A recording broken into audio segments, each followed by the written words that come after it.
For those who are in attendance and interested, if you go to the school committee website, you can access materials that will be used for today's meeting for our various discussion items. And then at the end of Executive Director of MASC, Glenn Kuchar's presentation on school site councils, the PowerPoint presentation will also be posted and made available for the public. So leading off for our agenda today is approval of the minutes from the last meeting. So has everyone had a chance to review them? Yes, I have. I'll make a motion. Okay, do we have a second to that motion? I'll go ahead and second it. All right, so Jennifer? Yes. Sharon? Yes. And I vote yes, so the minutes from the last meeting are approved. And that brings us to our first discussion item, which is the public comment policy for school committee meetings. So as you'll see from the materials, what I ended up doing was I took to heart the feedback that Sharon provided at the last meeting about how she liked the Cambridge policy. However, when I delved further into the Cambridge policy, there were elements of it that I personally did not particularly care for. So what I ended up doing is merging the two. Specifically, my issues with the Cambridge one was that the Cambridge policy specifies that public comment is going to be at the very beginning of the meeting. And while that has generally been our policy or close to it in terms of what we do as a procedure, usually we end up doing that second after the consent agenda. And I just think that we don't need to legislate as a policy exactly when we have public comment. I think we want to maintain flexibility around that, even though as a general matter, I think it would be a good idea to have it toward the beginning, because as we painfully are aware, sometimes our meetings can be extremely lengthy, and I don't think the public would want to go last at 10 p.m. Another issue I had with the Cambridge one was that topics for discussion must be limited to those items listed on the agenda. So that's actually not something that we've been in the practice of doing. We have allowed the public to speak on essentially any issue as long as it was not a personnel matter and as long as it wasn't of a, there wasn't some kind of moral turpitude in whatever was being said. And I think we want to keep it that way because public comment really should be an open forum for people to address any issue that pertains to the schools in some way that's important to someone, irrespective of whether we have that item on the agenda for that day. Then there is another issue just about the Cambridge policy tries to limit further the level of criticism that speakers can provide. Not that I want to be criticized as an individual, but if somebody wants to offer criticism of a position I've taken and they want to address that in public comment, I'm personally fine with that. I do not want to be squelching public speech, again, subject to those limitations of general decency and not allowing for moral turpitude or obscenities or that type of thing. But I do think that some type of criticism can be fair game. And then finally, the Cambridge policy also said that public comment shall not take place during school committee roundtables, which I think our equivalent in Brookline would be the workshops. And perhaps we wouldn't want to always include public comment at the workshops, but I think that we want to preserve the option to include public comment even in those settings. So for that reason, I opted not to adopt that element from Cambridge. But I did try to take more of the structure of the Cambridge policy and try to simplify it down to fewer points. So having offered that as a rather lengthy introduction, I'd like to hear your thoughts, Jennifer and Sharon.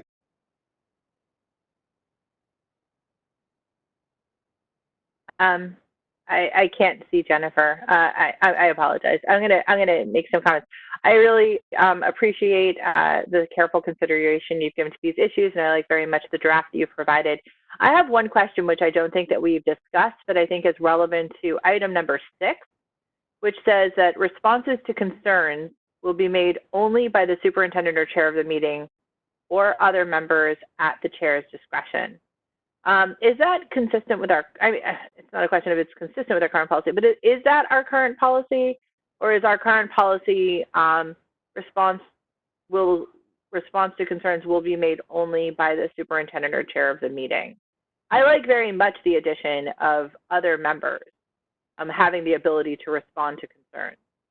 I think that while we want to avoid deliberation or dialogue during public comment, it has been reported to us that the inability to even raise questions about issues that are being identified has been problematic for both the committee and for speakers from the public. So I'm wondering what your thoughts are on that. So traditionally, it has been the practice of the school committee that usually we don't respond at all to public comment whatsoever. But there have been a few isolated occasions where the chair decided to offer a response or ask a question to the superintendent. So that has been the practice. Whether we want to change that to have more of a bi-directional, freewheeling public comment session where questions are answered, I personally would be a little concerned about that, not so much because I don't believe there's value in such dialogue, but more because of the amount of time that I believe it would take if we started engaging in a regular question and answer session during public comment. But I'm certainly open to other perspectives on that. So I think that our policy, if I remember correctly, currently has the chair or superintendent as the specific speakers who can respond in public comment if they so choose. I think if I'm reading David's language, it would be other members at the discretion of the chair, and not just at an individual member's choice. I do think that we need to be very thoughtful about it. I understand the frustration that community members feel in not being able to get an answer when they come to public comment, but we also are not to deliberate on items that are not on the agenda. So if comments come up that are not on the agenda, I just think we need to be really thoughtful about the responses that we might make, and the conversation that we could get into as a committee as a natural outcropping of that. So I think that's why it's gone through the chair, and we typically don't respond. And I don't know if this would be a place we would put this in the policy, but there has been discussion amongst, I think that we've had this discussion at least, whether it was at full school committee or subcommittee, about the possibility of moving new business to immediately follow public comment so that school committee members could request the addition of things that were brought up in public comment to be discussed at a school committee meeting. Do any other school committee members who are present have thoughts on this? Barbara? I think as has already been said before, it's an issue of time.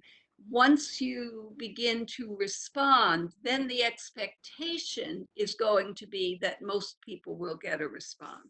Or why did they respond to X and not respond to me? And I think it's a can of worms. I think I would not be unhappy about leaving it in the hands of the chair if there were some instances where the chair would like to say, would anyone like to respond to this? But I don't think it should be a regular thing. I think it could consume much more time than we realize. But I think we could have the option of having the chair say, this is something we can respond to, or I would like to respond to this. So that's my position as well, Barbara. It sounds like that's also Jennifer's. Would anyone else like to opine on this point? I would just like to note that I'm frankly comfortable with the language as it's been presented here, because I think it's important that people who have information that's germane to a question that's being posed that the chair may not have the opportunity to respond.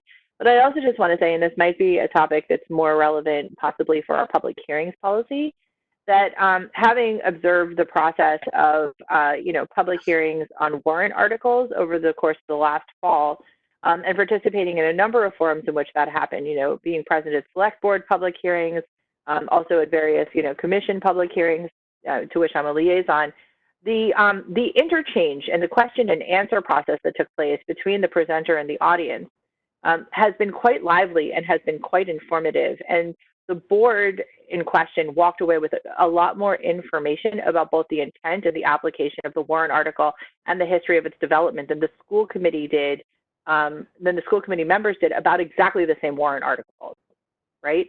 And I am concerned about the fact that, frequently people are using public comment in order to raise issues of significance to us, and that we lack the opportunity to gather further information about the issues that are being raised before we're making decisions without sufficient information from the public.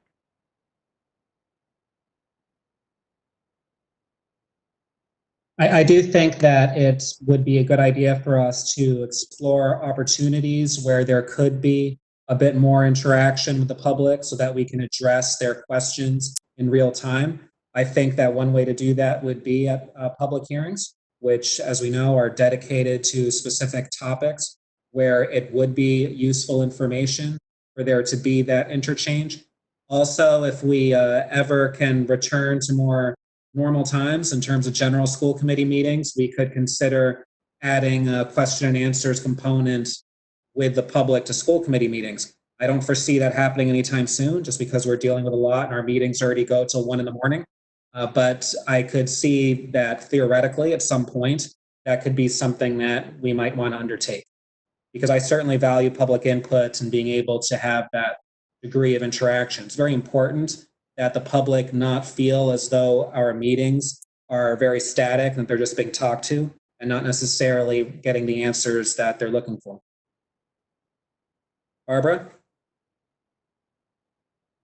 A few years ago, we tried, and I can't remember what we called them. Susan might remember, listening sessions, where we met, if any member who wanted to could arrive for the meeting, say a half hour earlier, and people in the public would come in and bring up their issues and talk to us. And in the beginning, that was fairly popular, but it didn't last long.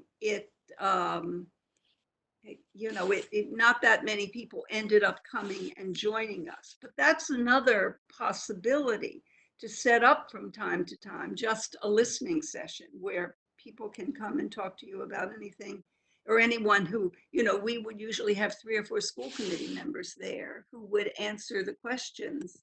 And that's another possibility for opening it up again. I don't know how much interest in the public there would be in it, but there was some at that time, though, as I said, it lessened after time, in a little while.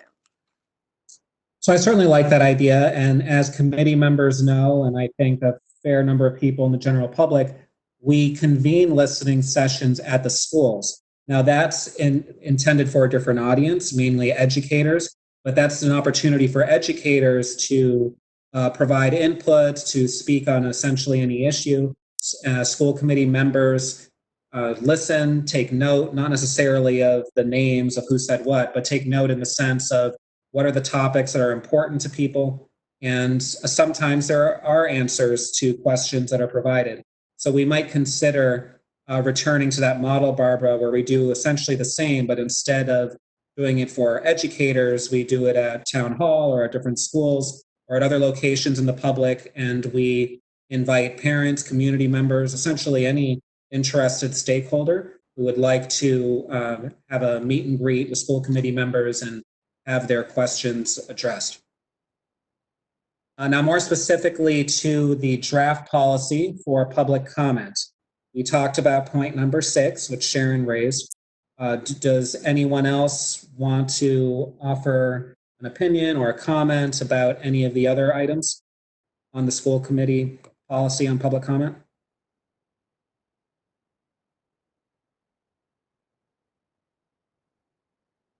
All right, seeing none.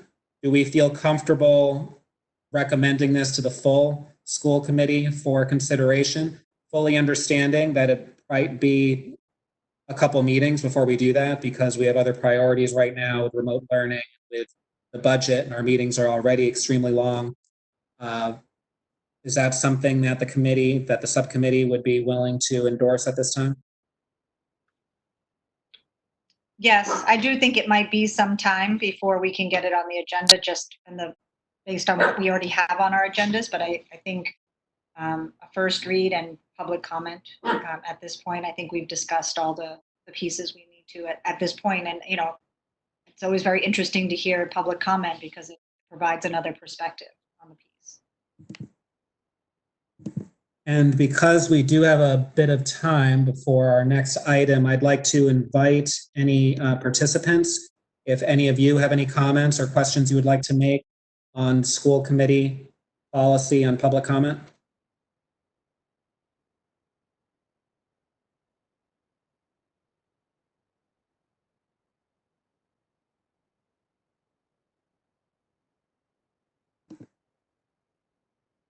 All right, seeing none. So do we have a motion to advance the policy on public comment to full committee for a first reading and for public comment? So moved. All right, do we have a second? Second, All right, Jennifer, yes. Sharon? Yes. I also vote yes, so that passes. All right, so that brings us to our next item. Bit early and ahead of schedule, but that's actually a good thing.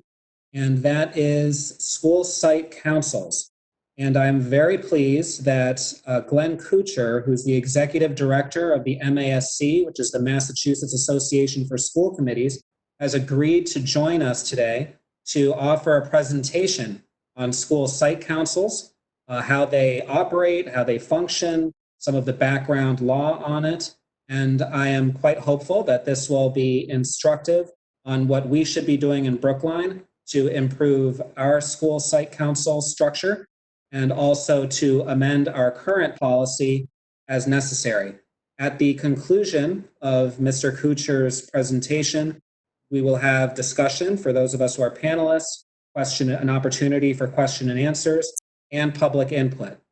So I do welcome questions from the public. And without further ado, Mr. Kuchar, thank you for joining us. If you'd like to come on now and give an introduction. Can you hear me? You can hear me. Yes. Okay. I do not mind being interrupted at all. If anybody has a question they want to direct, however it comes to you, please feel free. Also be advised that I had a little bit of a sore throat today, and I didn't have any Clorox, so I'm working on a lozenge here. If it looks like I'm doing eccentric things with my mouth, it's that I have a very powerful cough drop with me. So let me give you a little bit of a background. We have done a lot of training for school committees on the subject of school councils, and we've trained school councils all over the state. To introduce the notion, school councils were part of the grand bargain that was formed in 1995 when education reform first came into place. Excuse me just a second. Okay. The idea was that we would have clarified roles and responsibilities for the administration and the school committee, a whole new system of funding, adequate financial reimbursement from the state, and there needed to be something for parents. And some of the legislators, in particular Dave Magnani, who was a senator from Framingham, and Ed Lambert, who became the mayor of Fall River, is now the head of Mass Business Alliance for Education, lobbied very hard for parent empowerment to be part of the package. Thus, the notion of the school council was born. There are communities that have never or had never involved parents in any type of a meaningful role in the oversight of public school district beyond those parents who were on the school committee. Starting in the mid-70s, some districts began adopting the practice of having parent advisory councils or parent committees involved in the selection of principals to advise the superintendent, not necessarily to make decisions, but to advise the superintendent and make recommendations in the same way that a superintendent search committee does now. And what we found in Cambridge, and I was on the school committee back then in the early 70s, once you let parents in, they provided a level of insurance against political patronage, against some of the politics that you might have to confront, and they provided a measure of reform to the personnel practices in those communities where the wrong people were getting hired to run the school district. And what I discovered was once you let parents in, they not only do a good job, but they refuse to leave. And they provided long-term insurance against the rampant political patronage that we had to deal with, and the fact that parents weren't really did not really have a voice. Well, the school councils were designed to institutionalize a role for parents and community.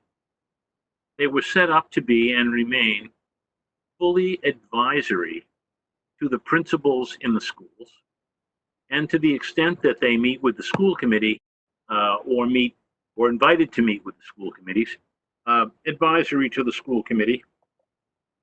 Sometimes what we found is principals will frequently run ideas through the school council. The budget is supposed to go through the school council for the school. Sometimes the school council is the place with the table where a school council might host the school councils hosted many community forums in schools when we were going through the Common Core and curriculum debates 3 or 4 years ago. The school councils were very active in looking at strategies to use some of the race to the top programming and some of that funding. And the school councils have a hand in developing the school improvement plan that goes to the school committee for review every year.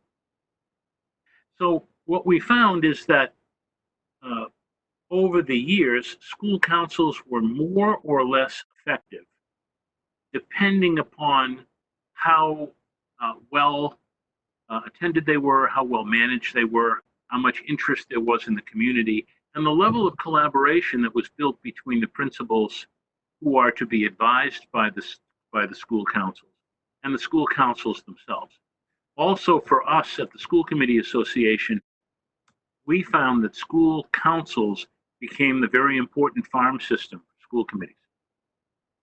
Many of our school committee members came to take an interest in being school committee members because of their experience on the school council. In fact, Kathleen Kelly, who's our field director for Metropolitan Boston, and would be representing us in Brookline, was a school council chair, a co-chair at her school in Cambridge. The problem has been that in most districts, school councils do not exist in the format for which they were envisioned. Some of them barely exist at all. Some of them are very high functioning and do quite well. And it all depends on the leadership of the principals and the support of the school committee to have a meaningful school council. Now, I had a PowerPoint presentation that we used when we talked to a large group of people. It doesn't work as effectively electronically, and I'm really going to just leave it with you as a resource document. But one of the things that is, I think, most important for you to look at is if you have it in front of you and you were to go to the third slide, you'd see the third and the fourth slide. You'd see that some of the things that school councils are starting to look at are some of the critical issues of the day. Some principals are using school councils to talk about how do you think we should be viewing the reopening of school? What do you think we should be doing with social and emotional learning? How are we doing on the, some school councils have, for example, wanted to foster discussions about school climate. Some of them have wanted to talk about STEM and science and engineering and math, as well as technology, and so it goes. If you were to head out to the sixth slide that we've presented, or the fifth slide, talks about characteristics of the most effective school councils. The most effective school councils have engaged parents who participate, who show up, who work collaboratively with the principal to have good discussions and to advise constructively. School councils are also designed, or theoretically designed, to bring the expertise of the community to the table. So many of our school councils will have community representatives from the health field. Some of the parents bring expertise. It's not unusual that you might have a very experienced educator, a scientist, a clinician, social worker, mathematician, artist, somebody who brings an area of expertise that the school council or principal can use for a reference or referral to call upon. We've also found in many communities the school councils have been designated to fulfill the responsibility of the search committee if the school is looking for a principal and you need an advisory committee to advise the decision makers about which direction to go in. Sometimes school councils will assist in screening and interviewing candidates for various positions within the school in an advisory capacity to the principal. You understand the law is very specific about who has the authority to make appointments and who has the authority to go which, where, and wherefore. The school councils, however, are prohibited by law from engaging in discussions of the process of collective bargaining. Now, I noticed, because I was paying attention to your earlier part about public comment, and you were talking, Mr. Chairman, about concerns about silencing people who may wish to be critical. In fact, you may not have a choice about whether or not to allow people to be critical. The recent Natick case that went forward and went to a court about someone being shut down prior to even speaking has rendered a temporary decision that tells us that free speech is free speech. And in Massachusetts, free speech is unrestricted free speech. So if someone does wish to come to public comment period and be critical in an appropriate way, you really can't shut them down. As painful as those discussions might be. Now, an attack against another person is viewed as a violation of Robert's Rules of Order if you use Robert's Rules of Order. Disrupting the privacy of someone, a principal can't talk to the school council about individual students, about individual teachers who may be subject to discipline or remediation. I mean, it's fine to talk about the good things that are happening, but sometimes it's even risky to talk about who's on the honor roll, because if you're on the honor roll, that means someone else is not. And the fact that you weren't named as an honoree can be a violation of the privacy that you have by the fact that the honorees were named.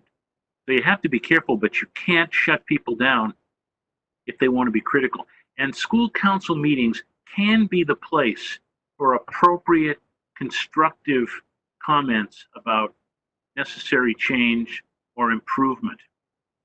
And being a good school counselor is a lot like being a good school committee member. There are things that you may do, but probably shouldn't. There are things that you can do, but you might not want to do that. I mean, you can call your colleague a fool on the floor of the school committee if you want. It's free speech, but it's not really a good idea.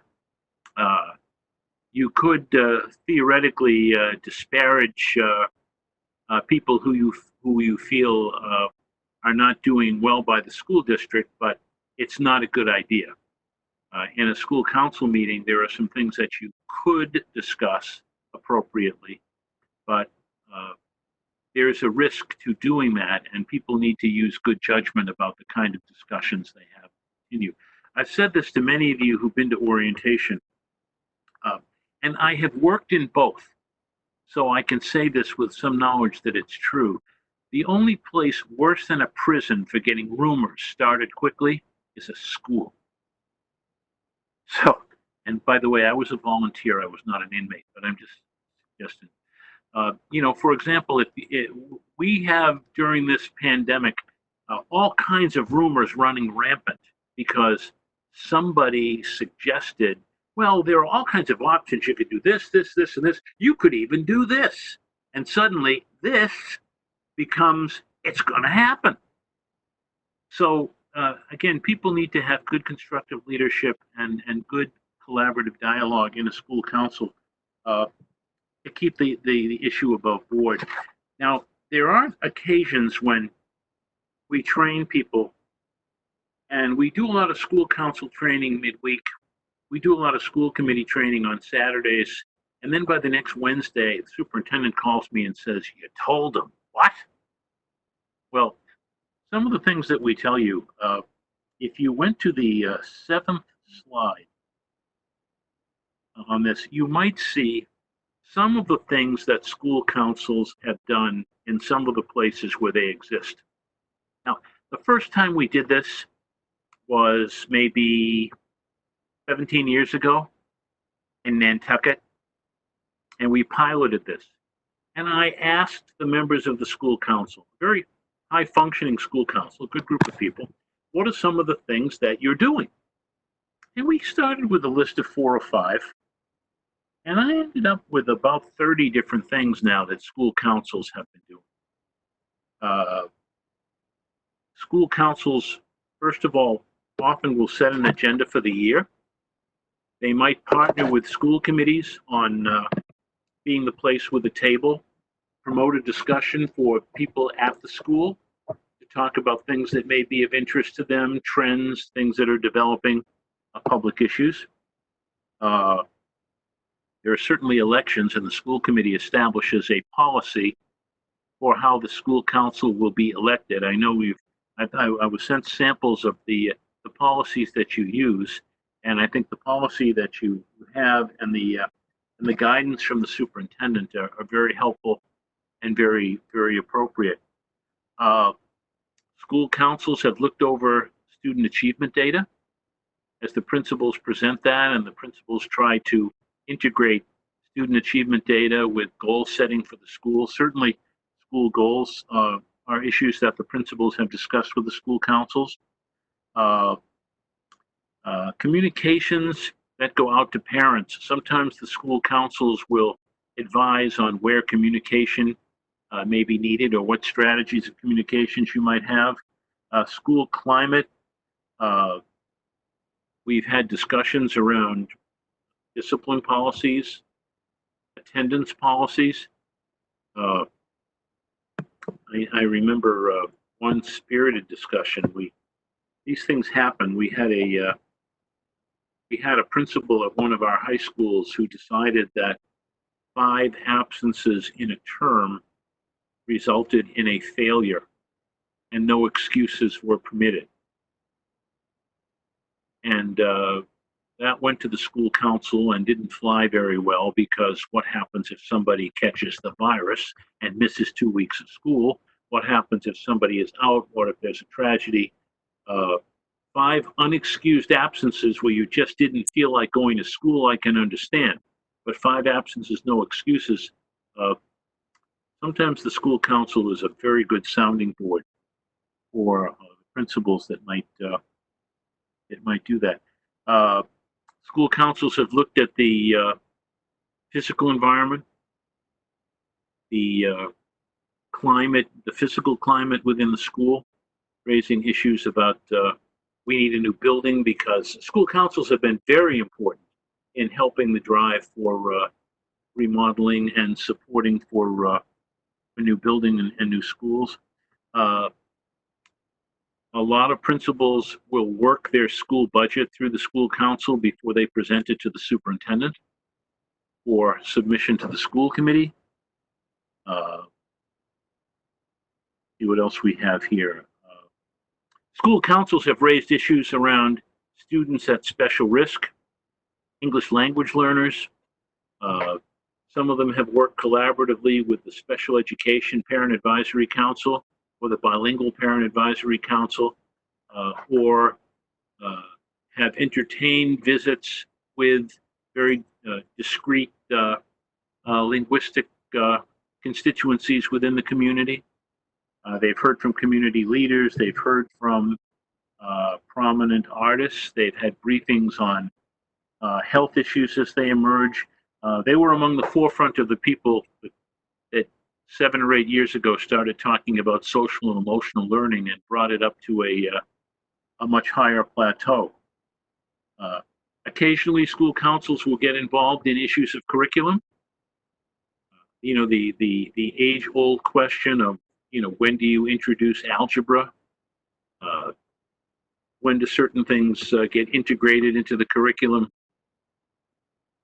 I'm not aware of a single superintendent who didn't try to change the scheduling format of or the principal who didn't try to change the scheduling format of a school, say block scheduling, for example, or traditional scheduling, who didn't run that by the school council first to get some brainstorming going on. School councils were part of the initiative behind the creation of the creativity index, or the notion of the creativity index. School councils have been prominent advocates for the arts, and I would say that's one of the issues that people are now raising as we try to think about getting kids back to school and how we can make sure that the arts come back. Because, you know, it's one thing to put desks 6 feet apart so kids can learn. An orchestra cannot socially distance. Neither can a chorus, and neither can a theatrical production. So those are all issues that people might want to brainstorm with the principal. The gay-straight alliances were very active in strategically going to school councils to help them get some support as they work with principals to become part of the policy. School councils were involved in a lot of the bullying education that went on in schools, and policies that came from that. School councils were ahead of the curve on head injuries. There were people who there were 3 or 4 people talking about head injuries 10 years ago, before it became a very common topic. Allergies, awareness of issues related to food allergies, strategic planning.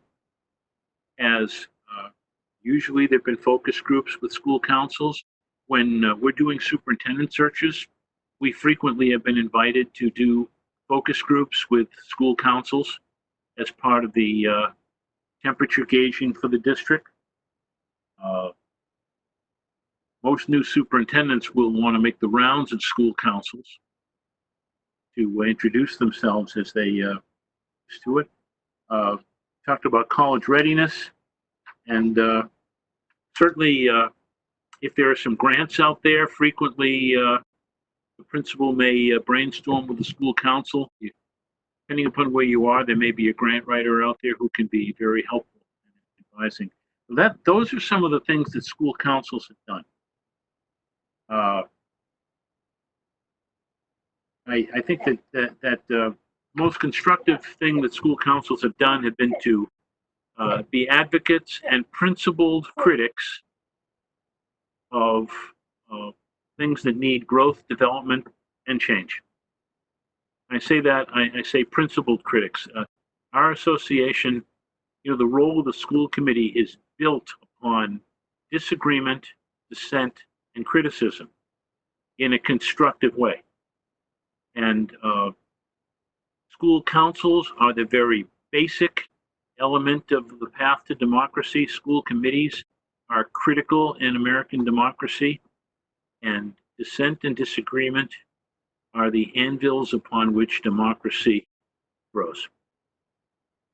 But we would just suggest to you constructive, positive, collaborative input through the principals is the most effective strategy for a good school council.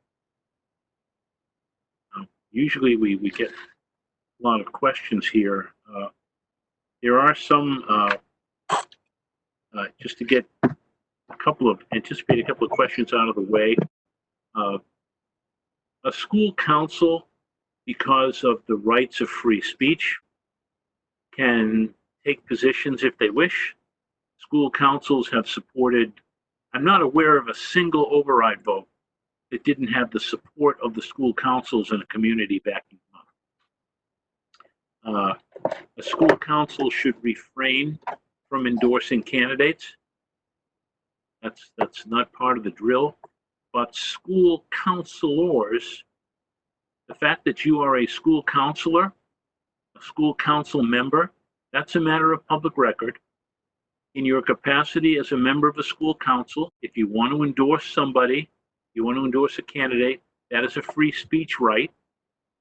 But just remember, if you endorse someone, there's a bunch of people that you didn't endorse, so there's a risk to it. School counselors are free to run for office. School committee members may be school counselors, but we don't recommend it because the potential for conflict and conflicting of roles is too great. But in a democratic society, freedom of association allows you to do that. But if school counselor Jones wanted to endorse a ballot question or wanted to endorse a candidate and write a letter to the editor of your local newspaper and sign it, Terry Jones, school counselor, Brookline Public Schools, you're free to do that. But it's a risky thing to do. And you lose control of words once they come out of your mouth. So we always advise school committee members, run it through your brain 3 times before you let it out of your mouth. So I'd welcome questions. So I would just like to just mention to the school committee members who are not a part of the policy subcommittee that one of the objectives of today's subcommittee meeting was to hear from Mr. Kuchar for educational purposes. Thank you so much for that wonderful presentation, by the way. And also to invite members of the public, including quite a few school council members, to speak to the subcommittee on our own school council policy and practices as we consider whether or not we should consider a policy revision. But I also would like to ask the chair to consider whether or not we can enable the attendees in the audience to have the opportunity to ask Glenn questions directly. Yes, I certainly welcome having the public ask any questions they might have directly to Mr. Kuchar, who very generously agreed to participate in this meeting. I think it's a very important opportunity for those who are interested in learning more and having their specific questions answered. Just one preliminary question I have, though, for you, Mr. Kuchar. If you could talk about the school site council's function around school improvement plans. Yes. This is very interesting. The education reform law created school improvement plans. School improvement plans are a master articulation of your goals and the progress that you're making towards those goals. So the school improvement plan generally would be run by the school council as it is being developed by the principal prior to going to the school committee through the superintendent. So a school council should be involved in the development of the school school improvement. That was the intent of the law. I don't know how, the question about, if there's a disagreement, who gets to resolve the disagreement, I would suggest that there's a balance of power here, in that the principal has the authority to prepare the plan and submit it through the school committee. Ultimately, the superintendent is the person who approves it, but the school committee reviews it. And it's a very important review because most school committees would use school improvement plans as among the evidence they would seek when they evaluate the superintendent. Now, the school committees used to approve the school improvement plan, but that was changed during a late night budget session in the middle of the night by the Department of Education that proposed a series of technical corrections and slipped that in because neither the Department of Education nor their Friends on the Superintendent's Association were supportive of the role of school committees having approval over the school council. So as a result, our association made it a point of emphasizing that the school committee should take seriously their role to review the school council and its work as at the school improvement plan and its work, and that every superintendent evaluation should have some reference to the school improvement plan. But they should come through the principal to the superintendent and should be run by the school committee, the search committee, as part of its development. It should reflect, in fact, the interests of the stakeholders in the school to the extent it's reasonable to do so. Could you also comment on, in your experience with other districts, is there a tendency for each school within a district to address the same exact areas in their respective school improvement plans, or is there variation? It's all over the place. We have some districts where certain school councils are very active and very effective and talk about similar or different issues. Sometimes what a school council will talk about may be particular to the parents at that particular school. You may have a school, for example, with a very high English language learner population, or a school that hosts certain special programs. They may have different interests. Everybody's interested in the budget. But then we might have other schools in the same district that has an inactive school council and doesn't meet.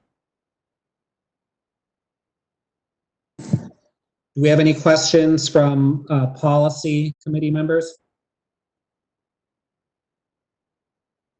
I think that Glenn's spoken to a number of the issues that we've discussed at our prior policy subcommittee meetings. Unless there's any, I'm just sort of curious, Glenn, with your experience with other school site councils in other districts, so I guess two questions. One, when do elections usually happen, and do they typically happen in the district all at the same time of year, or does it vary by school within a district? That's sort of my first question, is elections and the frequency of positions. And then another question was on what time of year school improvement plans may come before a school committee, or do the site councils all approve them, say, in the spring for the year ahead, or do they often come at different points?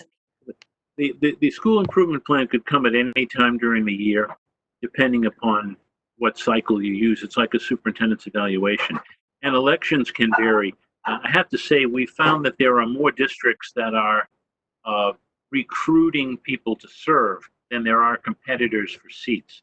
So the notion of elections, not a lot of elections going on. There were at first, and there can be when there's a matter of controversy. You know, I remember when we were going through the small schools concept, and there were a lot of high schools that were being restructured, and there was a lot of turmoil. Then there was some tough elections around school councils, and some principals who had a lot of explaining to do to educate their community. So there's no real fixed time that happens. I'd say pick a time frame and that. Although a school improvement plan probably should come at the beginning of the year. And then at the end of the year, you can ask the superintendent to update you on progress made towards the goals in the school improvement plan. And that school improvement plan could be based on what you had at the end of the previous year. But it can vary. It's sort of like superintendent evaluations. Some are done in September, some are done in June, some are done in January, depending upon when a school committee first takes office. Some are done in the spring. This year, it's been somewhat chaotic. Do we have any other questions from committee members? Sharon, do you have any questions for Mr. Kuchar? I have a list of questions from the public, but I'm willing to hold those until the other school committee members have the opportunity. So Sharon, we are going to get to the public. I have the order in which we receive questions. I just want to finish with members, then we'll move into that. Are there any school committee members who are not on the policy subcommittee who have some questions?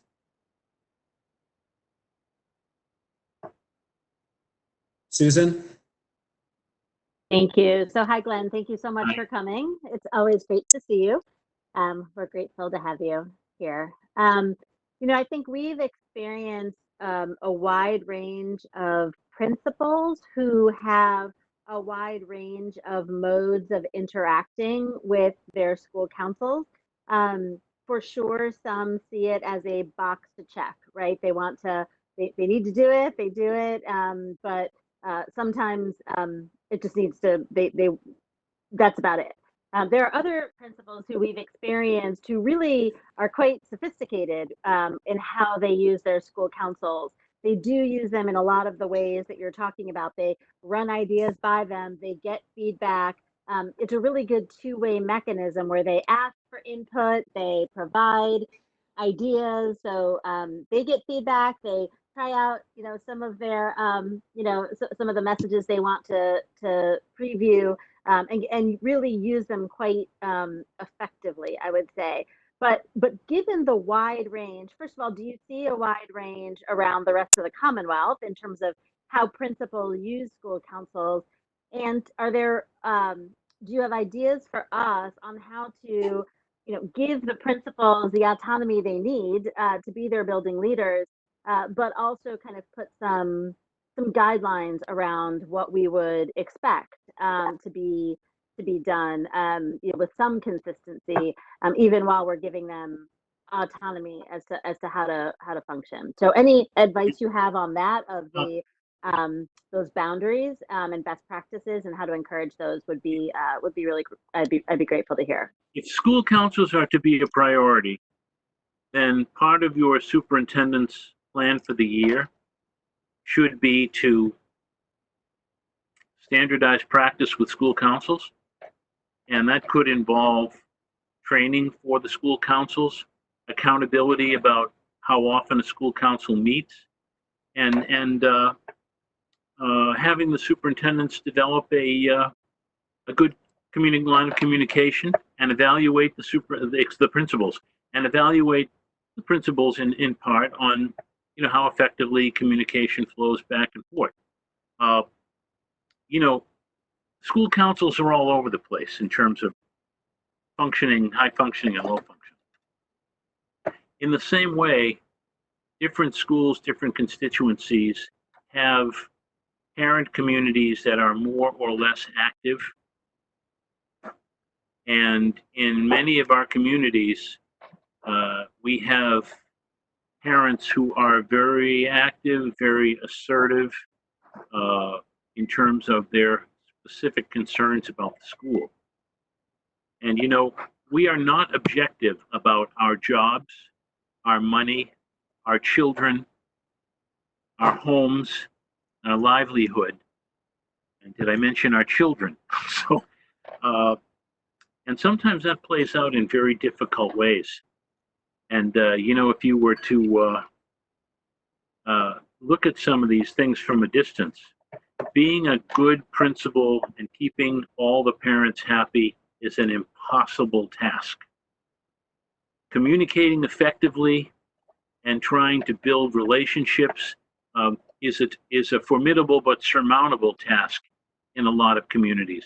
And I think superintendents and principals should probably be working together to figure out the best strategies. But as I say, there are all kinds of people that make up the world. God makes them and they find each other. And some of them make a principal's life a dream, and some of them make a principal's life a living hell. And there is no rule for where that occurs or how that occurs. It just does.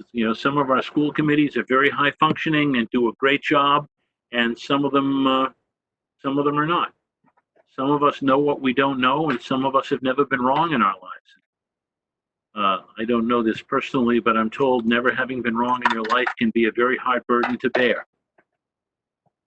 And I just remember, I remember doing a superintendent search in one of our communities and having a parent tell me that, the next superintendent of schools in this district will need to be of superior intellectual acuity in order to hold their own with us. Good luck to, on the other hand, there are those who are looking for a leader, and there are lots of different challenges that befall principals as they try to make things work. So that's why I say there are things you may do, but things that you might not want to, even if you could. And working out a really good balance with the principals and with the superintendents is a key to a successful going forward. That may be a little longer than people were looking for, but All right, thank you for that. Do we have any other questions from school committee members? All right, seeing none, we're going to move on. we've got somebody there. I'm sorry, go ahead, Suzanne. Yeah, thanks. Hi, Glenn. Thank you so much. So Glenn, in a former life, I was a principal in Boston for 15 years, and we had to have our school budgets approved and signed off by our school site council. In Brookline, we tend to be more centralized in our budgeting. And so we actually aren't doing that. We don't do that. And I just wonder if you have some more thoughts about that, how to, the centralized budget kind of versus the school-based budget and the role of the school site council with that. Especially when economic times are perilous. And right now they are, as we get ready. And bad money ruins marriages, ruins families, ruins lives, ruins relationships, makes for bad policy, and makes for people not getting along. So, but generally school budgets come to the central office after the central office confers with the principals and department heads and builds up priorities. So it shouldn't be too difficult for a school council to have a discussion. For example, we're looking at 2021. Of course, we don't know how much money is going to be available for academic year 2020-2021. So that's a bit chaotic, but think about 2022 in September. That would be a great time to have a principal sit down with the school council and say, what's on your priority list? What do you think we should be looking for? What should I tell the superintendent about what we should be going after for the master plan? Just engage the school council in the conversation. Having a school council sign off on the budget is not one of the things that was required by law. Very ambitious agenda to do that. But there are so many ways. We've often, members of the advisory councils, the special education PAC, the bilingual PAC, have often said to us, having a seat at the table is almost as good as having a vote in the room if you get to speak and get to have your input heard. Sometimes if you're not at the table, you end up on the menu. So you want to be very cautious about that. And I think that the school council can be the place with the table to start the discussion about goals and priorities, if that's what you wanted to do. That is, but it needs to be made very clear. We do this with superintendent search committees. They are advisory. You want to have a voice and a vote, run for the school committee. School councils are this isn't like an audience participation show where we have the applausogram that decides who gets what and who gets their way. But it is an opportunity to have really good discussions. Individuals may be foolish, but the species is wise, and the wisdom of a school council can divulge a consensus that can be invaluable to a discussion. All right, thank you. Any other school committee members with questions? I know that Sharon has some, but she's got several. So I was thinking of moving into the public, and then we can go back and ask some more questions as a part of our discussion. So first person who signed up is Miss Teresa Gallo. Robin, if you could unmute Miss Gallo, so she can ask her question.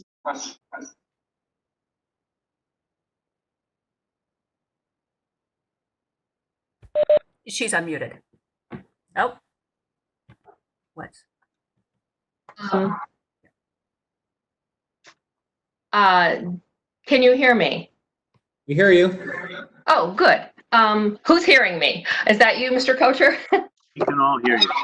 Okay, can all hear? Very good. Okay. So thank you for your presentation and also your candidness and your humor about all the kinds of situations that come up in a school council. I am a school council member. I have been this past year on the Runkle School Council. I am a librarian and obviously a teacher. I wanted to ask you to speak a little bit to the role of teachers on school councils. And then the second part of my question is the second topic of my question is about the tension that I've experienced on school council with a philosophy. And you spoke a few times now, you used the word fully advisatory to principals. So I just want a clarification. From what I read in our general school administration school council policy, from my time a number of years ago when I did serve also on the Runkle School Council, my understanding is that it's an advisory body, as you've been saying, not a decision-making body, although in advising, it may sway a principal's decision or a superintendent's thoughts on something. But if you could speak to those two topics, I'd appreciate it. Yeah, let me do the second. The voice at the table is on the record. And if you speak truth to power, you've spoken it and it's out there. And oftentimes, advisors, if the advice is sound and reasonable, can be extraordinarily influential.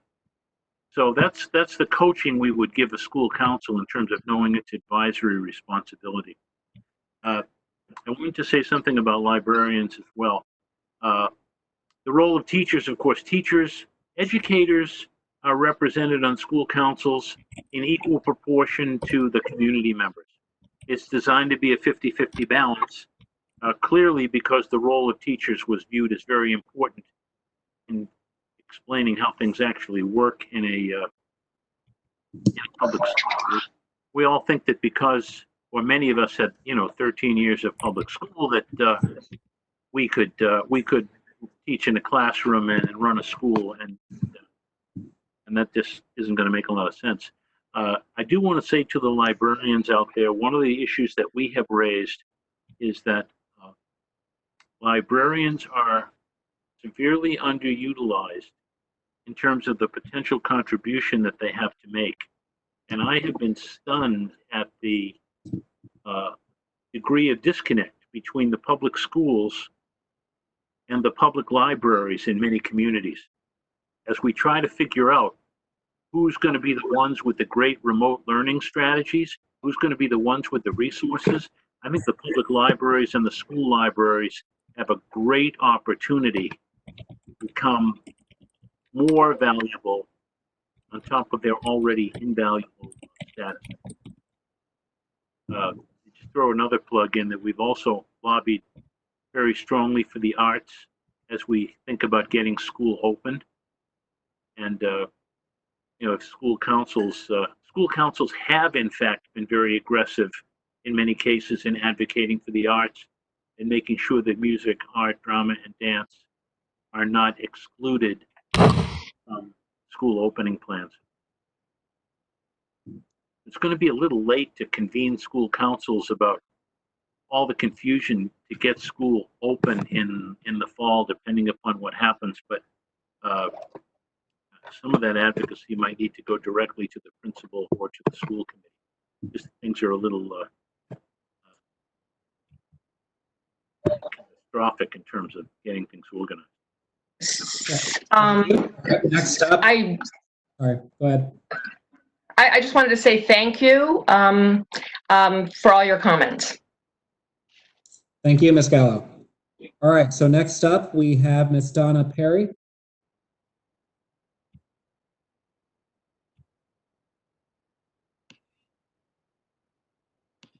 Hello? Aye?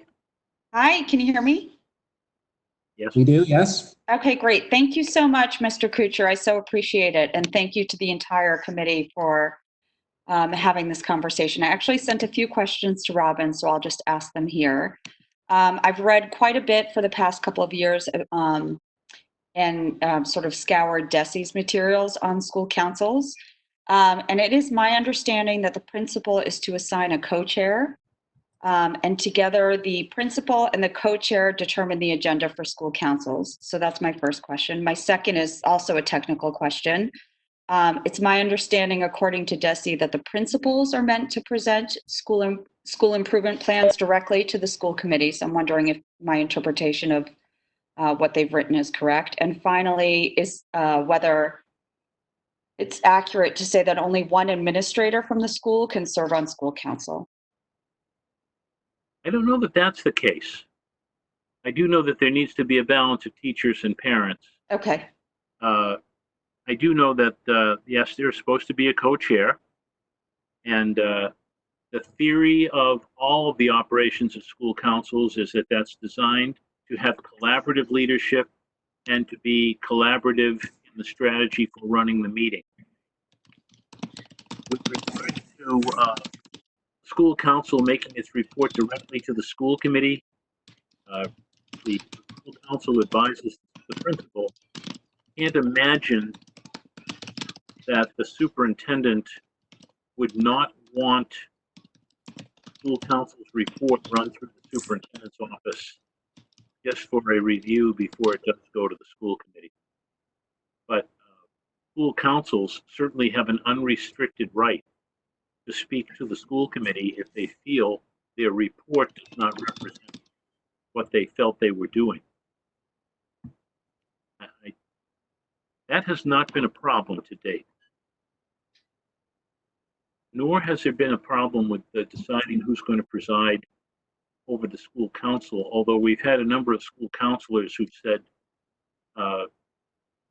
those of us who are beta people as opposed to alpha people sometimes have a hard time being recognized and getting their thoughts weighed in with the same degree as those people who might be more assertive. But that's a meeting dynamic issue. So is it accurate in your experience to say that it is principals that are presenting the school improvement plans directly to school committee? Yes, the principals do, but often with the presence of the school council there, if the school council's been involved in the development of the school improvement. If you don't have a school council, then the plan comes right from the principal to the school committee, usually with review by the superintendent. Okay, thank you so much. Thank you. All right, so next up, we have Ms. Sherry Simmons.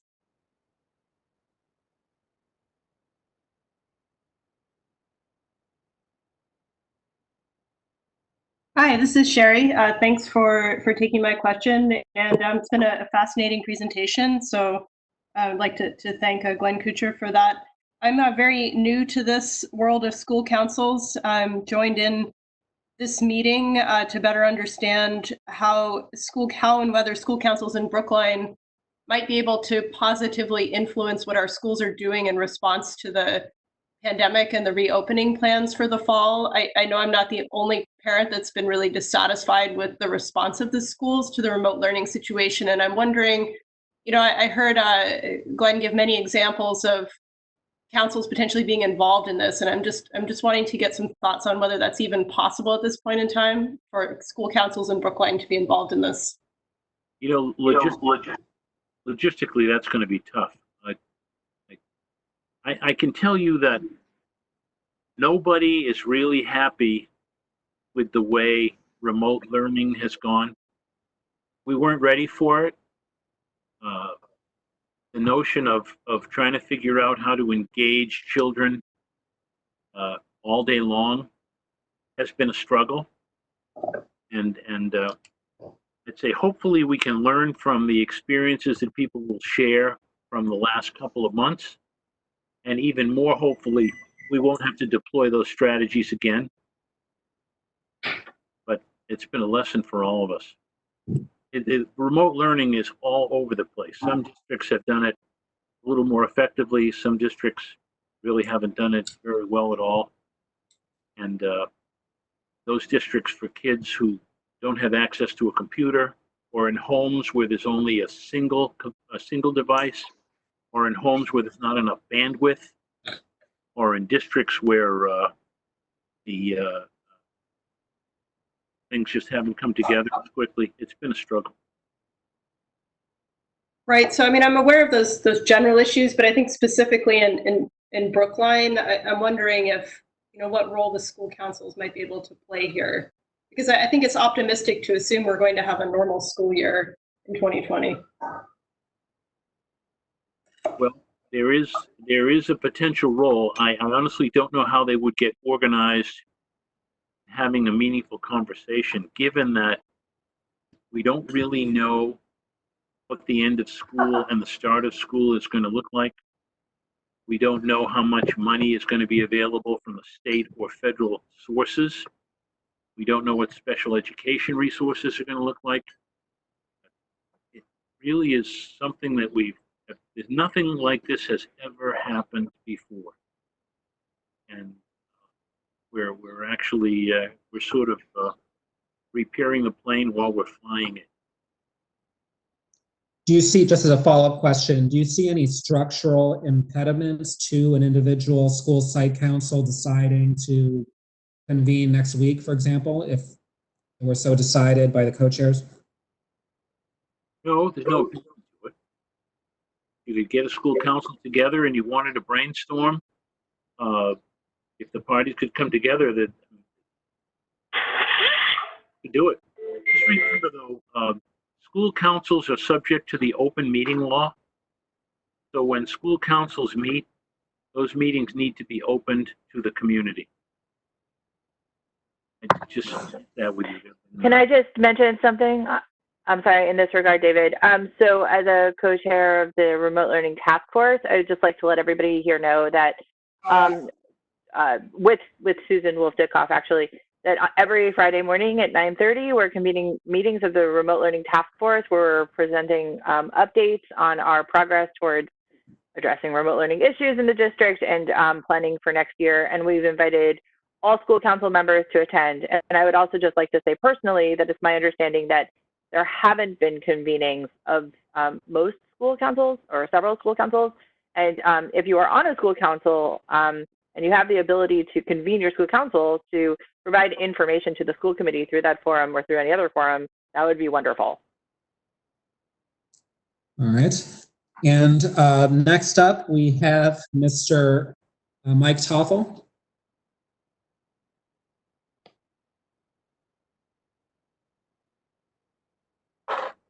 Hi, thank you. So my question is about the budgeting process.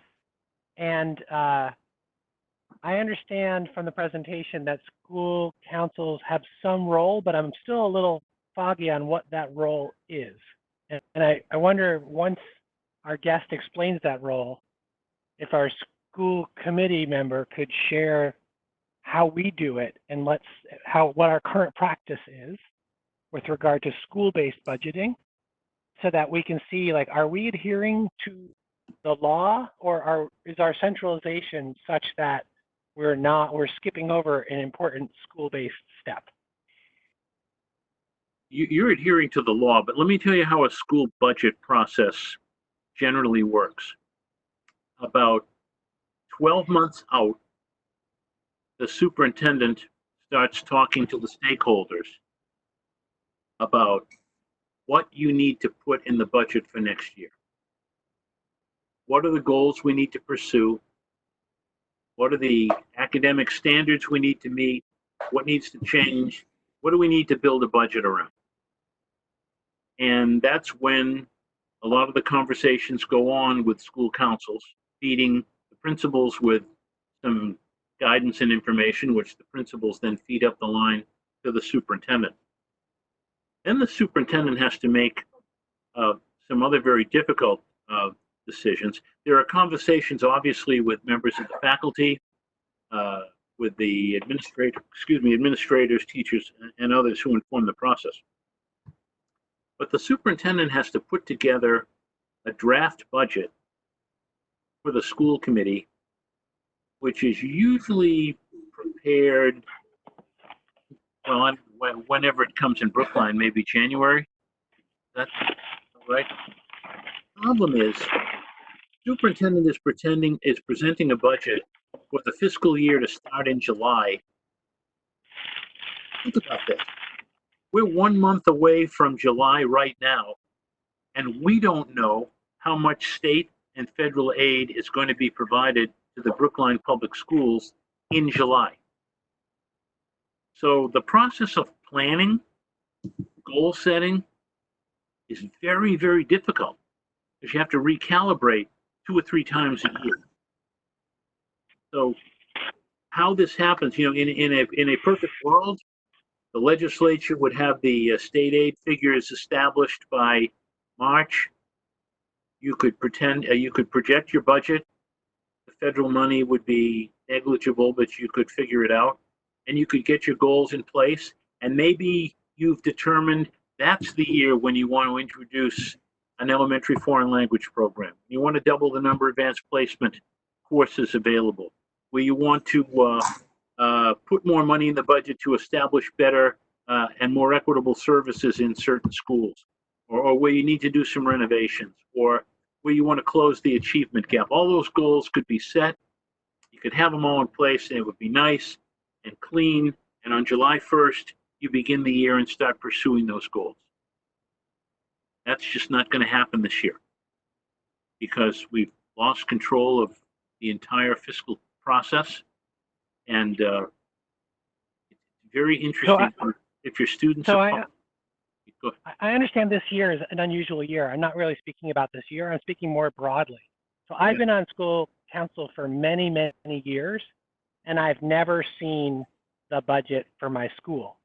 And I'm wondering if that, which is current practice. And you started your comments by saying we are adhering to the law. Is that the law does not require the school council to at least see the school-based proposed budget? That's what I'm trying to understand. The law doesn't require budgeting by school. Your school committee can do the budget any way they like. For example, in Plymouth, each of the 9 schools and the central office has a 10-line item budget for each institution, and the school committee sets it, and there's 100 line items, and they determine the line items and they go forward. If those line items need to change, comes back to the school committee for its approval. So the school councils would have a hand in actually setting that degree of spending. In other districts, the budgets might be set in terms of the personnel at the school, but the other services might be set globally and apportioned throughout the different schools. So it depends on how you do it. But even if your individual school budget can't be presented discreetly in that way, there are goals that need to be set for the school that are tied to the budget. And you can make that work. It's difficult, but it's a discussion you can have so you can get a sense of how your goals feed into the larger picture. It's a bit hard to conceptualize, but the law is pretty broad in terms of what you need to set a budget. Theoretically, okay, thank you. Theoretically, the principal is the building manager and would have more control over a budget if the district set its budgeting in that way. Not every district does historically. Barbara, I saw that you had your hand up. Do you have a follow-up question or comment? I think this clarified it a little bit. Someone had written that budget priorities that it sounded as if budget priorities should be developed from the bottom up rather than coming down from central administration. And it seems to me that central administration develops the main budget, and then the school has some piece of it that it can use in certain ways. Maybe they need to hire more of a particular kind of person, maybe more people in language arts or some math specialists. But it's not a bottom up process. It's a top down process. And I just wanted that to be clarified. And I think that Glenn just did. All right, next from the public, we have Miss Lisa Whale.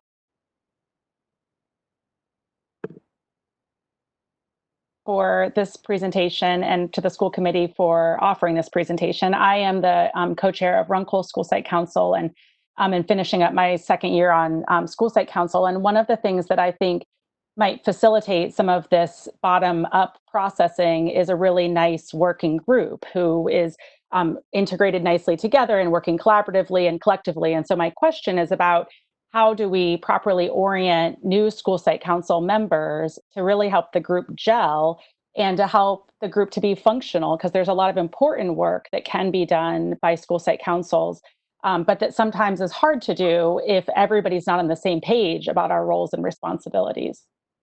Yeah, that's a very important skill.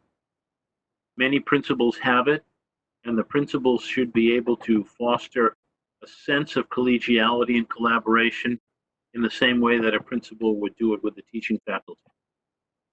It's a responsibility of the principal to the school council working together and collaboratively, and it is the responsibility of the co-chair to work with the superintendent and the principal in making that happen. It's the guidance from the state, which was actually very good guidance, talks about building a collaborative mindset and doing things by consensus. And, it's sort of like the Quaker meeting. Nobody leaves until everybody's happy. They figured out a way to do it. All right, thank you. Do we have any other questions from the public? Miss Keenan McKenzie?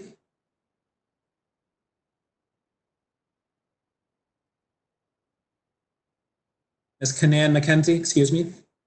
I just want to can you hear me now? Yes. Okay, great. I was muted. It's a question and comment. I'm a member of the site council at our school, and when I ran, I was really excited about it. I'm also an educator, and we had a new principal. So as the year went on, I was curious about why you weren't meeting, and eventually I sent an email asking. We didn't meet until February, and what was problematic is, of course, this was right before the pandemic. So we really did not build a community. And so what I've been trying to figure out since is what if any role do we have this year? We don't have a co-chair. We met once. The meeting where we met was to talk about how we should meet.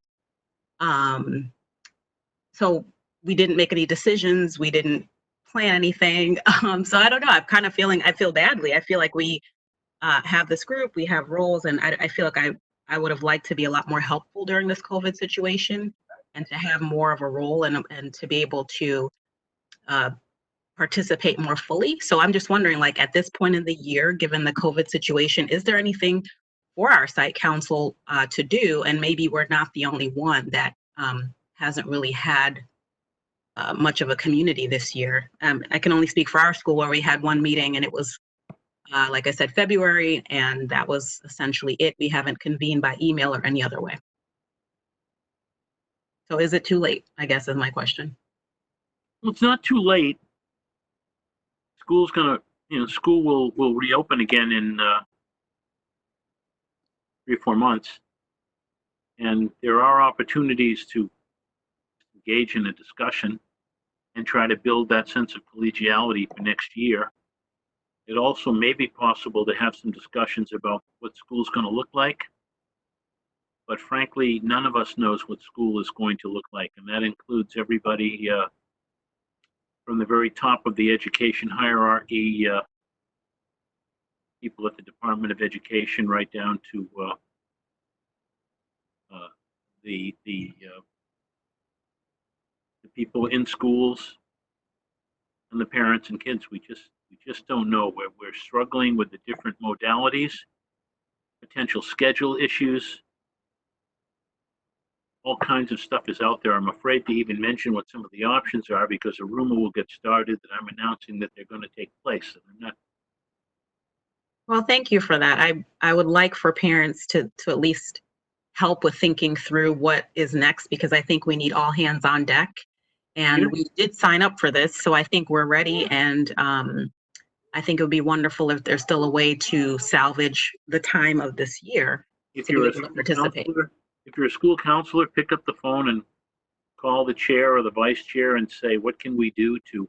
We have no chair. I mean, besides the principal, there was never any designations, which is why I was asking whether it's too late, because we didn't actually decide any of those things. Well, you could have a conversation with the principal and say, can we get something going? Anything at all, just to touch base and get ready for next year. Sure. Thank you. So one of the members of the public would like to explain how Runkle has been handling meetings. So Robin, if you could unmute Ms. Whale again to address that. Hi, yeah, just wanted to respond to the previous person speaking about meeting as of late. I know at the Runkle School, we didn't meet at least for 1 month, but there is a parent leader community in Brookline that continue to meet with the superintendent. And as the co-chair of School Site Council at Runkle, I felt really compelled for us to still have opportunities to gather and meet, because otherwise you've nowhere to deposit that information that you've been learning, and you have no way of hearing from your community to feed back to the superintendent. And so with the permission of the superintendent, I reached out to our interim principal, and with encouragement, we were able to come together and meet, and all of our members of School Site Council we're happy to meet and to just sort of come together and discuss. And I do believe that during this time is a really critical time for school site councils to still be meeting, so that we can have hear each other's voices. And like Mr. Kuchar said, the collective voices are going to come up with some creative solutions, perhaps, about how to do best practice education during this time where we have no roadmap of what is best practice. And so I would just encourage members of School Site Council to continue talking with your principals, because I believe it's my understanding that Runkle is the only School Site Council that's been meeting during this pandemic, to my knowledge. All right. Next up from the public, we have Mr. David Gayshock. Hi, thank you. First, thank you, Mr. Kuchar, for the very informative presentation. And also thank you to all the school committee members who have taken the time to put this on the agenda and spent the time to consider it. Mr. Kuchar, I'd be interested to hear more about, does a district's increased reliance or weight on the work and word of site councils necessarily require some more flexibility at the district-wide or central level to allow for less uniformity across school buildings in terms of budget priorities and programs? You can have more or less uniformity based on the policies that are set by the school committee and the central office. There's no cookie cutter approach or requirement. The law actually permits the school committee to delegate some functions to the school council if it wishes. None have, but they could. So you could have more or less consistency based on whatever the policymakers felt was appropriate. I don't know if that answers your question. Barbara? I think that in answer to this question, I think you also need to think about equity across the schools, because once you begin allowing schools to make choices about how they're going to use their money, and I'm not saying you shouldn't, but I am saying you have to be thoughtful about it, because one school could decide they really wanted to have a very strong math program and they were going to do X, Y, or Z. Well, that means that they may end up with that very strong math program, but the other schools won't have it, which can cause all kinds of issues with parents in those other schools saying, why aren't we like this? Why can't we have such a strong program? And I just think I think you have to be careful about this, because you can have certain things that are different from school to school. But the bottom line is the children at each school have to get a strong, very good education. And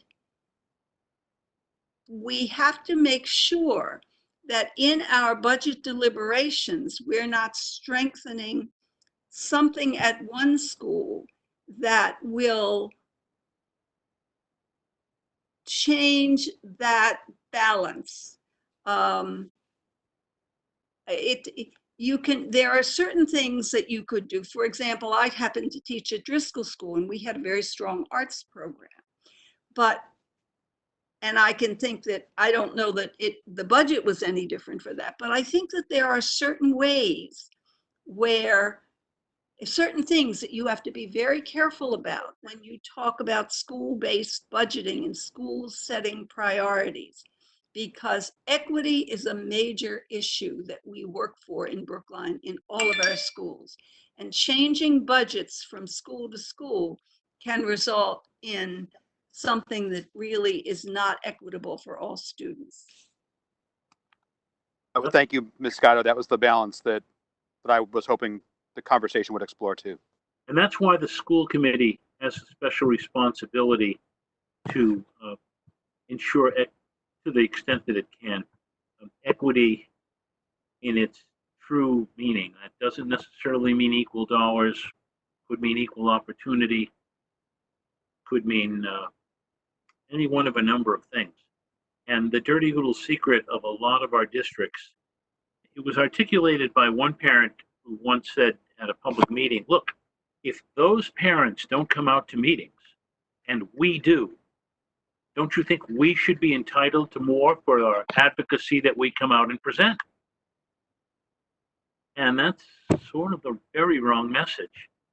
And I'd say it's up to the school committee to try to enforce the standards of equity along with the superintendent for those kinds of situations where opportunities are not equally shared.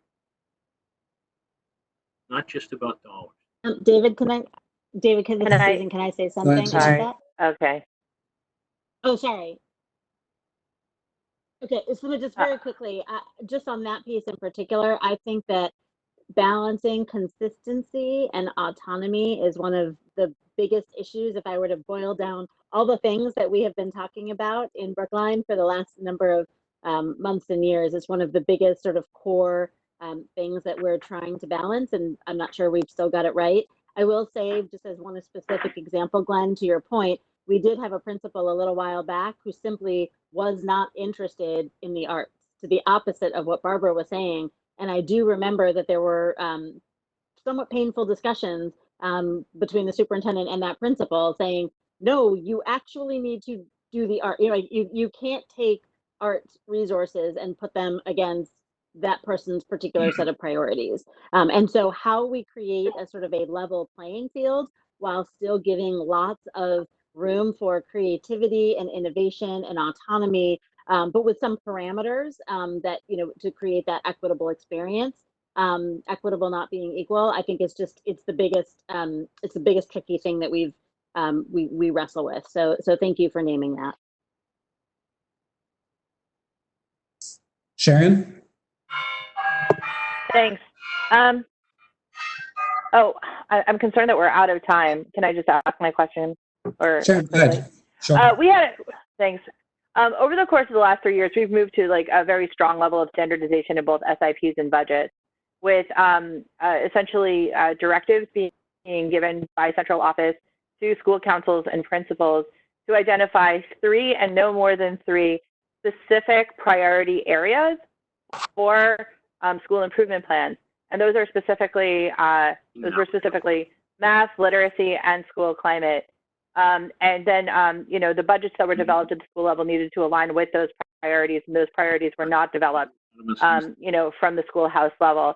So when we're talking about standardization here, we're not talking about a situation in which, we're trying to save the arts at a particular school. We're talking about, every school is being asked to develop a budget and an SIP according to a specific set of expectations that have been centrally directed.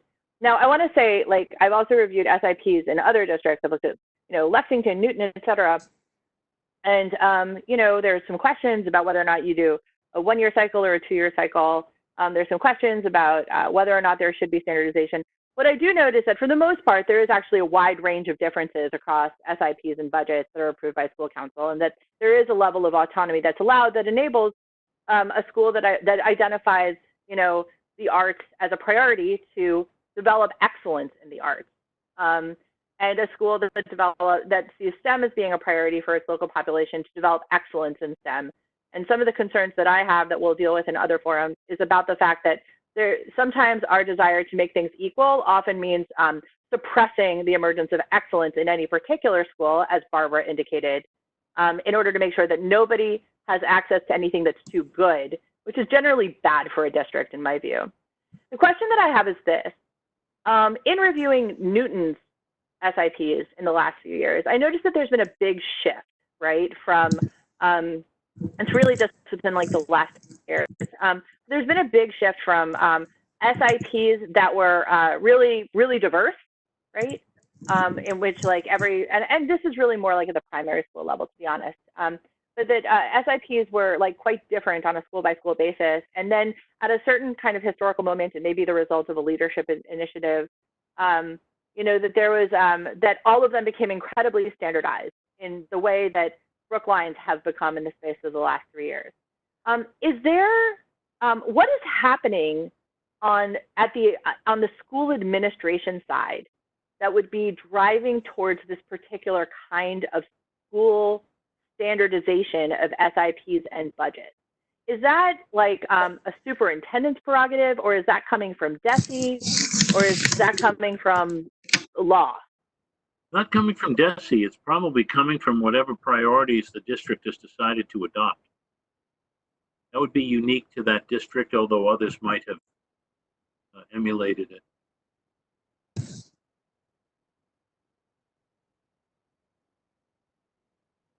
All right, thank you. So I've received a question from a member of the public, and it's directed for you, Mr. Kuchar. And it's, should individual schools be allowed to adapt practices to the needs and nature of their specific student bodies? Subject to the needs of their specific student bodies. Well, the priorities may reflect that. That's one of the reasons why you have school committee budget and goal supervision and superintendent's responsibilities to ensure that they're doing it appropriately. If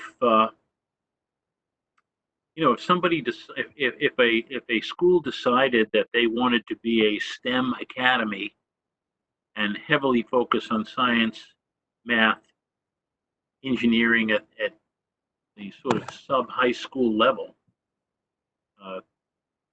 they might do that if the school committee felt that it was appropriate for them to do so, after considering the pros and cons.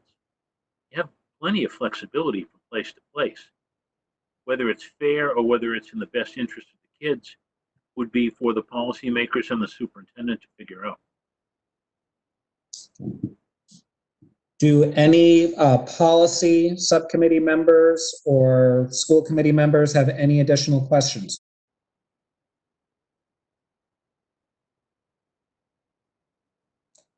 All right, so something else that we had docketed for today was a discussion of whether our current policy on school site councils reflects what we want it to be. So would anyone of our panelists like to opine on that?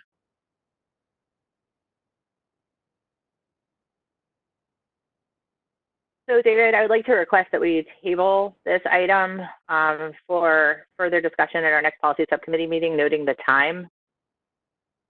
I do see that. Just if anyone had any burning last thoughts, because we did have this docketed, or an overview or anything along those lines. All right, seeing none, we can pick this up the next time around. Glenn and Mr. Kuchar, I really want to thank you for coming today, providing us with this superb presentation, very detailed answers to questions from school committee members as well as the public. This is going to be a tremendous resource for us moving forward. I note that at times we had as many as 28 participants for the live portion of this, and I'm sure that many others will be watching later on and reviewing the PowerPoint and other materials you put together for us. So again, I thank you very much for this. Thank you. One of the things that we may want to do as an association is we are running a series of group soirees, as we say, inviting school committee members across the state to join us for an hour's conversation on various topics. School councils may be a very interesting opportunity for us to do that. We've had members of Congress, we've had legislators. Keep your eyes on the website for that. You're all welcome to. But thank you very much. Thank you. So being mindful of the time, we were initially scheduled to go until 7 and we're a bit over that. I do think that we do need to have further discussions on school site councils. It's generated a lot of interest. We want to make sure that we craft a policy that's in line with what our community values are and with what our stakeholders are looking for. That's particularly important because, as Mr. Kuchar pointed out, school site councils include not just teachers and administrators, but parents and community members more broadly. So we want to make sure that everyone has an opportunity to provide input and that our policy is a reflection of our values. So the last item we have for today, very quickly, is sorry, Jennifer, you have a question or comment? Yes, I just actually have a quick follow-up on that, and just thinking about how, there's the line between policy and procedure. And so we're looking specifically at the policy. And I definitely want to talk more about this at our next meeting.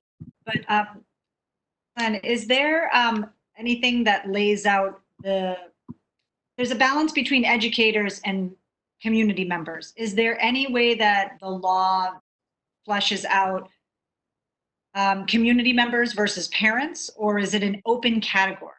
It's that the number of educators in the district be of equal proportion to the number of members of the community, whether it be parents or community leaders or community experts. Okay, thank you. All right, do we have any other questions or comments from panelists? All right, seeing none, why don't we move into new business? This should be fairly quick, but does anyone have anything they would like to raise in the ambit of policy? Sharon? Yeah, I would actually like to take the opportunity of having Glenn here to ask him if he has observed that there are policy issues that are specifically policy issues that are arising related to the COVID-19 situation that need resolution at the municipality level. I know that there's a huge number of policy issues that are emerging at the state level that we don't have good answers to. But are there issues that you think that the policy subcommittee should be weighing in on as a high priority in order to facilitate, our redress of the situation? Not at the moment, but keep in touch with us, because I think when it's more clear what strategies are going to be used and what options are going to be available to the communities in making decisions about starting school, continuing school, those decisions may come fast and furious once we know what they're going to be. And there'll be some budget decisions that you'll need to make accommodating as well. That's as much as I can tell you now. I don't know anymore. Thank you. Any other new business items? School committee members? No? All right. Well, thank you again, Mr. Kuchar, for coming on. Thank you to the many members of the public who participated and provided questions as well as input. I'm glad that we were able to put this together and provide this opportunity, and I can assure you that there will be more in the future. And that concludes our meeting.